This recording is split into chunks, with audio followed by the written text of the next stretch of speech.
Welcome back everyone to another Steel Division replay cast.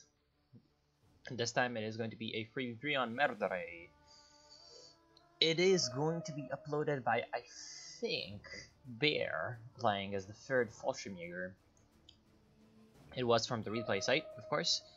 By the way, I decided to, after a bit of confusion with people not really knowing how to interpret the NATO icons because my resolution is way too low, I decided to actually change the icons over for when I cast games. I guess that's fine. And I also increased the unit scaling a little bit so that people have a bit of an easier time actually seeing what is happening. So just tell me in the comments if you have any problems with the new setup. Yes, so two actual decent stuff. 352nd Infantry from both of the other players. Not a division I actually see a lot, believe it or not. So I'm gonna get quite confused probably by what is brought out. Then on the other side we're gonna have Garvin, Kang, and Zhongxi and Kaihua. So 2nd Armored, 101st Airborne, and 6th Airborne. Lots of infantry coming in from the Allied side, but also lots of infantry coming in from the German side. Of course, Merdere has quite a lot of trees in the center and right side of the map to hide your infantry in.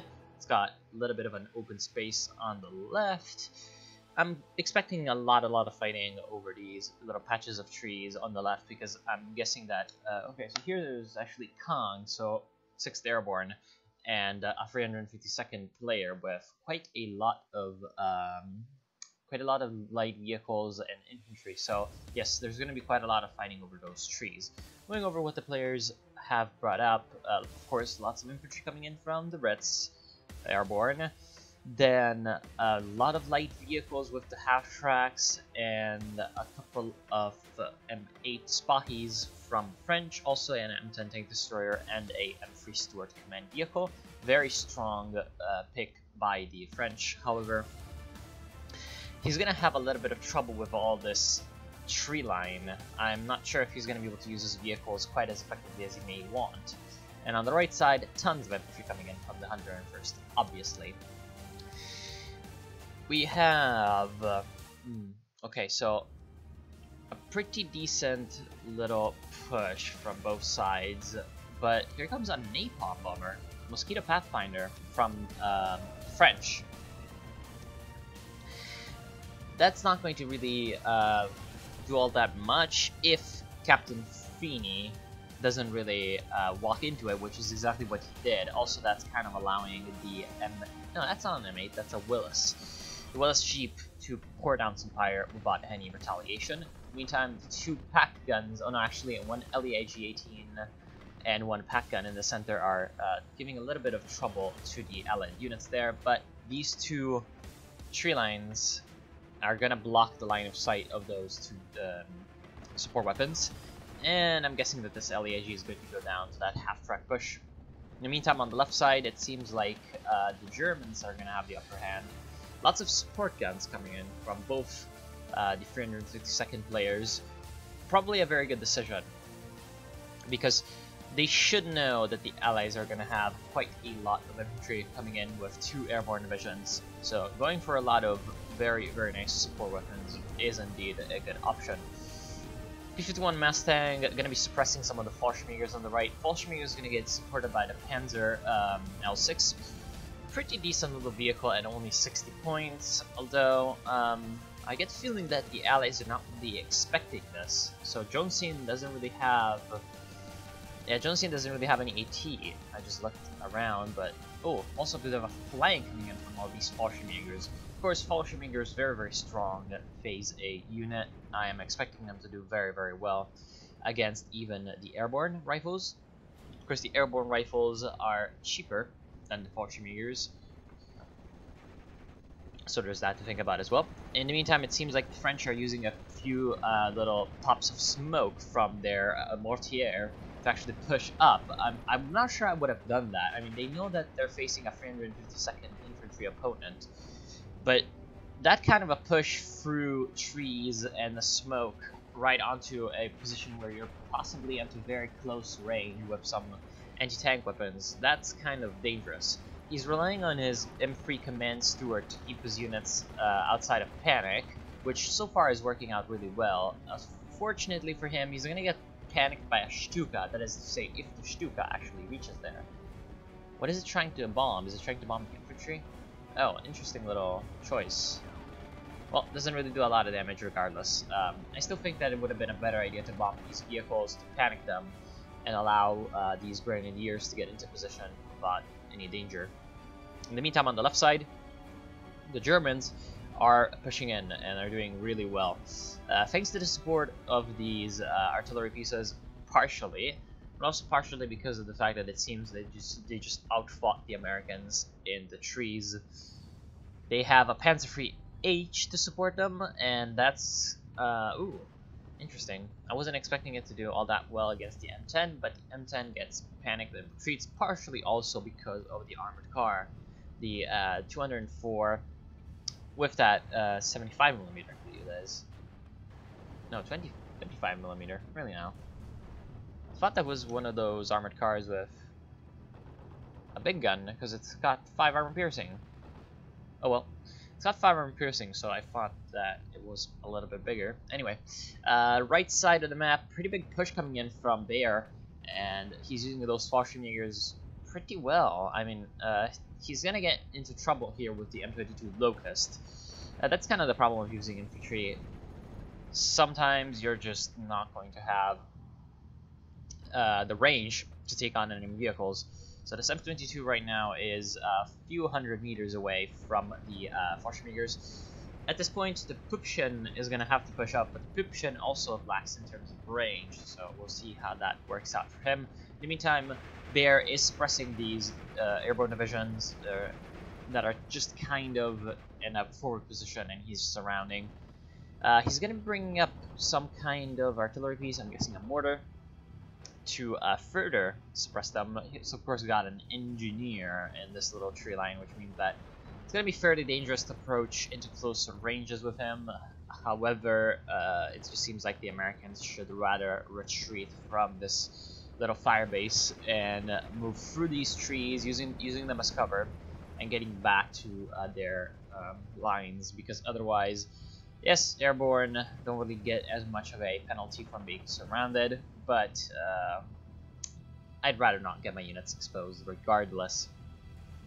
In the meantime, the center, we see a bit of an attempt at a push from the French. They're doing really well, actually pushing the Axis further toward their sort of spawn point, which is much better than what his allies are doing. His allies are getting pushed back, so we have a bit of a situation where the Germans are pushing in on the flanks, and the allies are pushing in on the center, which could be very dangerous. There goes the Stuka from probably some kind of AA, and the half-tracks. There's also quite a lot of fighters coming in from our allied players, so probably fairly dangerous to actually purchase any aircraft for the Germans. After seeing all these fighters, I would stop purchasing planes at this point, and I would just focus on getting some anti-aircraft to deal with the Mosquito Pathfinders. Doesn't look like the Germans really think that way, and they purchase another Stuka, which goes down, unsurprisingly, to the Mustang and Spitfires. I still think that was kind of a terrible choice to go for some Stukas. I really never see them work out fairly well for anybody. Panzerjäger 35 trying to push back the French vehicle swarm. However, this is an M10. The M10 doesn't really care about the Panzerjäger 35. Probably going to defeat it if it's not careful. The Panzerjäger 35 can use these trees for cover, at least. Doesn't look like it did. Unfortunate. In the meantime, a very huge push coming in from there. He's trying also a very nice flank with these Fallschirmjägers, but they were way too ahead of themselves, and they got surrounded, and they surrendered. In the meantime, all of the Fallschirmjägers have pinned down a huge amount of allied infantry, possibly with the support of the 81mm mortar. 81mm mortar, of course, fairly useful in these assaults. He could also use some smoke to cover his infantry while they push forward. I would have pushed forward after I saw that I suppressed all of these men. I would have pushed forward one of these squads just to go in and try to get their surrender. Not sure, can the 3rd Fallschirmjäger bring a 120mm mortar? Because if it was able to, I would have done so myself for this kind of area. Not really an expert on the 3rd Fallschirmjäger, never really played it. Interesting. So, a couple of AT weapons coming in. I'm guessing not a Pripshin. Yeah. So, a couple more AT weapons coming in for Bear. Very smart choice, because he's essentially got one little weakness, which is his lack of anti-tank. Looks like his first Pripshin got destroyed, most likely by this 60mm mortar. And so he wants to shore up his defenses against these M22s from Jongsin. Probably a very good option. In the meantime, the left side is still being pushed by the 352nd player, Rokov. And he's kind of in a worse position, however, than Bear, because Bear has his back to the sort of edge of the map. And, ooh, a P-47 heavy bomber. And that's going to be devastating. There goes the Panzer L6 and Fallschirmjäger. Very unfortunate. The Axis are going to need to find some way to counter these allied aircraft. And yes, on the left side, it seems like the Axis are kind of holding on to essentially what they gained. However, the fact that the French pushed up in the middle is not really working out in the favor of Rakov. Also because his units are kind of more in the center area of his lane. He's got a bit of an exposed flank here on the left. Of course, the Allies don't really have a lot there, only a 2-man airborne squad, but that isn't known to Rokov, so who knows what he might think is there. He might just be very, very scared by what he sees. More and more airstrikes coming in, devastating. Yep, there goes another Pripshin. I'm guessing that was a Pripshin. Maybe it was a 37mm. Not sure. Definitely devastating for the Allies, using their air force to their advantage. And now finally we see a bit of a reaction from the Germans on Me-109 being actually purchased by Feeney. That Spitfire is likely going down. Maybe not. Yes, it is. A second Spitfire tries to come in to shoot down the Me-109 Revenge, but it doesn't really get any results. In the meantime, Mosquito Pathfinder's still just getting lots of napalm on the Germans, this time on a flak piece. So working on the very limited AA of the Germans. In the meantime, in the center, the one FK-18 and one Nebelwerfer actually from our 352nd player, trying to slow down the French roller coaster, but there isn't really much that they can do, it seems.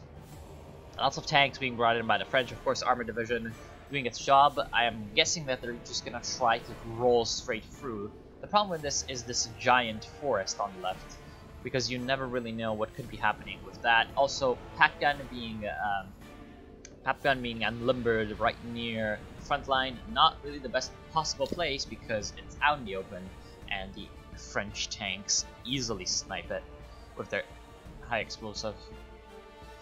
In the meantime, on the right side, yeah, Jongsin is in trouble. The Fallschirmjägers is just pushing up, and oh, some light Jaegers actually, and these don't really have a lot of differences in terms of weapons to the Fallschirmjägers, but they're pretty good because, of course, they're less expensive. They have that modifier of them being inexperienced, so they take more suppression damage. But at the same time, when you need just a very cheap unit, the Luftwaffe Jaeger, or light Jaegers, as I don't know, I've seen both ways of calling them, can be very, very useful. In the meantime, it looks like the Allies might be able to hold. Flak 88 being brought up for AA, actually. One Flak 88 for AA is kind of a liability because it is pretty easy for the Allied Air Force, once they see where the Flak 88 is, to just target it, and oh, that was a devastating bombing run. To just target it and drop a bomb on it and just destroy it. Whereas more than one Flak 88 can kind of cover each other and can be a very, very dangerous thing for American planes to actually approach. In the meantime, another Flak 88 on the left side. This one is in a much more exposed position. It can also even be fired at by direct fire from these Tetrarch Horde coming in from Kong. So both a command one and 3 regular Tetrarchs. Looks like he's going to try to flank around these trees. If we can see the line of sight of the Flak 88, you can see that the Flak doesn't really have the option of firing through these trees over here, so I'm thinking that that's what Kong is trying to do. Flank around it and destroy all of these weapons and vehicles that are on the left side. In the meantime, Typhoon AT tries to take out Panzer III but doesn't really succeed, partially because of this 37mm flak firing on him. He's also got a Flak Fearling sort of carrier vehicle. I don't usually like the vehicles that actually carry AA, mostly because of the lower availability as opposed to standard AA, but I can see why he would be doing that with the Mosquito Pathfinders being around. With the Mosquito Pathfinders being around, it can be very, very dangerous, like we see right now, to have a openly crewed weapon. Because, of course, the napalm can just come in and burn and cook all of the crew members. Right now, I think that Garvin is definitely a little bit too defensive with his swarm of vehicles. He could be trying a flank to either of the sides. A flank, especially on the right side of the map, which is a little bit more open in this sort of clearing, would be very, very devastating to Bear. He has absolutely no defenses in this tree line near the river. So if all of these French tanks were to just charge through and try to get across the river in these 2 points, with a little bit of infantry support, of course, to take out some of the German troops with handheld AT weapons, they could just break through, and once they break through, it's just open ground. They could surround all of the German troops in this sort of town area. I'm not sure if the French are going to be kind of willing to sacrifice most of their vehicles, however. They're bringing in more infantry to try to defend in some of these covered positions. But he's still in kind of a precarious position with his flanks exposed because his allies are losing. Although things are getting a little bit better. Kong is pushing up more and more, and I'm not sure what he's using the Tetrarchs for. It looks like he's lost the... No, he's lost one of the normal ones. Most likely to the Flak 88 earlier, but the Flak 88 also has been destroyed by, it looks like, Allied air bombardment, coupled with, I'm guessing, some kind of ground fire. Panzer III H still around for the Germans, but not really a lot happening with it. And the Allies still have the air superiority, although the Germans are starting to bring out more planes. This doesn't seem to be working out all that well for them. And right now, so 2 flaks for Bear. That's going to be able to support each other quite well. And the Allies, as you can see, are now kind of spotting them, and they know that they need to destroy them as quickly as possible. However, a priest. So a priest coming in from the French player, trying to bombard all of these German vehicles and weapons in the town, it seems. Not really sure that's the best choice. I think I would have gone for some more lighter artillery pieces, mostly because of what I'm facing up here in the forest. He's trying to push up against all of these grenadiers and Stoßtruppen from Fine, and that's not going to really work if he doesn't bring out a lot of infantry plus mortar support. But at the same time, he does have mortars, so he could have just brought them up.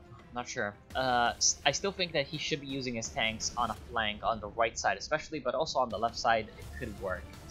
So I'm thinking that the French refusal to actually do something with the 4 pieces of armor that he has is definitely working against the Allies.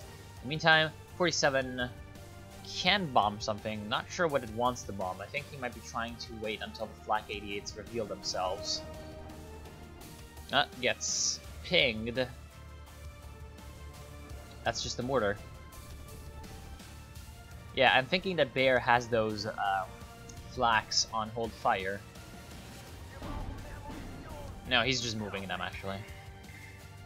He's just moving them, and that's preventing the Allied planes from seeing where they are because they're not getting shot at. In the meantime, the line on the left for the Germans is completely collapsing. I'm guessing that this is because Rokov is floating a lot of points.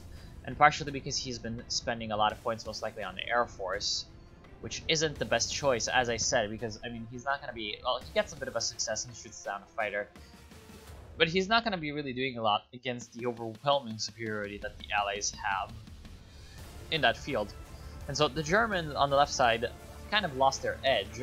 They have really no long-range support that can deal with these half-tracks and tetrarchs, and the Allied Perez are thus able to actually get the support that they need to defeat the German infantry and support weapons. Seems like, in general, the Germans are just collapsing here. A few more... Oh, actually 2 SK-18s are brought in by Rokov, and that's... yeah, that's not going to help, really, in holding the line. Big artillery pieces, 160, no, 150 points each, so definitely very expensive. In the meantime, however, the right side has been completely breached by Bear. He now has this entire area under lockdown. I still think that his vulnerability is the flank. Finally, an M3 being brought in, M3 Recon being run by Garvin, trying to probe the river area, but really nothing more than that, which is a shame, because again, he could be doing much more with this, and at the same time, Rokov coming in with a Jagdpanther. Another huge investment of points for Rokov. Lots of bombers coming in from the Germans, very nicely, actually, pinning down these Allied troops, and yeah, that's going to go down. Kanonenvogel can't really do much against the Allied swarm of planes, and also Focke-Wulf 190 goes in and gets shot up.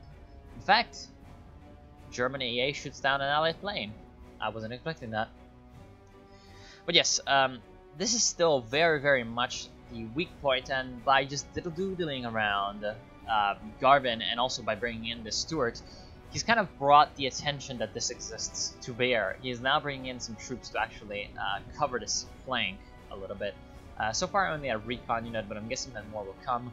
Plus, Captain Feeney has gone in with a Stuttgart, and of course there's that very expensive purchase of the Jagdpanther, which along with a Panzer H will definitely deal with those French tanks. It looks like the French tanks tried an assault over here and got completely demolished by something. Maybe it was the Kanonenvogel, and maybe it was some AT weapons by the Germans, but I'm guessing by the location it was actually the Ju-87G. Because I really don't see what else could have killed them here. As you can see, the line of sight isn't exactly favorable to those anti-tank guns back there, and there are no anti-tank guns over here on the left flank. So I'm guessing it was a Henschel or a Kanonenvogel. Yep, tons of air support coming in against the Allied tank swarms, but this is still very expensive, and most likely some casualties are going to be suffered by the German Air Force in this attack. Actually, the Spitfires are trying to chase, but they're getting themselves into trouble. There's tons of Focke-Wulf 190s, and indeed, they get forced to retreat. One of them goes down, and the second one probably going to go down to the ME-109 squadron that is chasing it. In the meantime, it seems like the right side is being still covered by... What is that? That's one of those anti-tank guns, right? Yeah. Still being covered by Bear quite nicely. He's got a bit of a line of infantry in these orchards, trying to essentially just prevent any Allied spawning here. I would have actually... no, okay, that's pretty good. Still, his weak points are the flanks. This little place and this little place can be pierced. At this point, though, with all the French tanks dead, there's really nothing that the Allies can do to actually mount a decent flank. Also, with a Pak-43 now being positioned in this tree line, there's also another little element that the Germans can use to defend that side from Allied incursions. At this point, it seems like the center is going to be falling back for the Allies, and the left is going to be pushing forward, which puts the airborne British at a bit of a crossroads. They can either try to send more troops to help the center, or they can try to reinforce the left side against enemy forces. I'm not sure that reinforcing the left side is a good decision. He's got quite a few weapons that he's bringing up. A 17-pounder for this side, not exactly the best choice, but if he were to keep it in a position where it would be safe, for example, like over here, maybe that could work. He's also got a few AA pieces that can work against the Focke-Wulf 190s. Typhoon ATs taking out the Panzer III command tank. One of them goes down, and the second one is going to go down as well. So the Germans investing lots into aircraft. Wait, the second one? No, not going to go down. Very lucky. So the Germans investing lots into aircraft. Ooh, French bomber. Medium bomber on the Pack 43. There it goes. Investing lots into aircraft, kind of working out. Now we have a bit of a equality in terms of airplanes, and now he is just completely pushed in and denied the Allies the spawn point as well. He's going to be defending it from the left side river tree line. Left side, of course, relatively to his location. And the French looks like they're bringing in some tanks to try to counterattack, but there's a Flak 88 in this area. There's also lots of German infantry and some other light anti-tank weapons such as this LG-40. In fact, we see that one of those French Shermans went down. So I'm expecting this line to mostly hold, mostly because the Allies don't seem to be bringing a lot of forces in to counter the Germans there. Whereas the Allies might be in a bit of trouble because they can't really push in the center anymore with all of these German vehicles, the Stugs. I'm guessing that the Jagdpanther went down. Yeah, it looks like the Jagdpanther went down over here to... not sure, maybe an AT gun.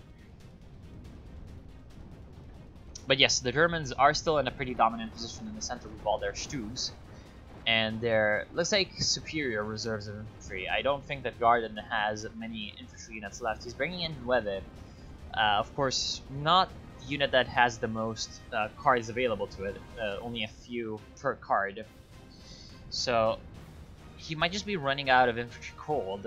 Also, he's got a fair few little pieces of artillery, but looks like a bit of observer artillery is going to be coming in from the Germans.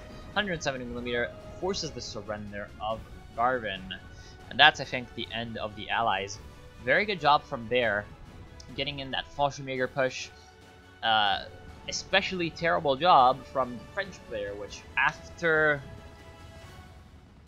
getting a very good push in the early game, he could have just ended the push on the right side by applying some more pressure to this little side of the map, and that could have definitely swung the game in another direction. Also, I think that Brokoff put his team into a little bit of trouble by saving up all those points, not contesting the left side hard enough, and of course kind of letting the Allies gain the upper hand there, because that allowed the Allies a lot more map control than they should have. And if it wasn't for Bear pushing up a lot harder than he probably could have normally, the Allies most likely would have had a bit of a advantage.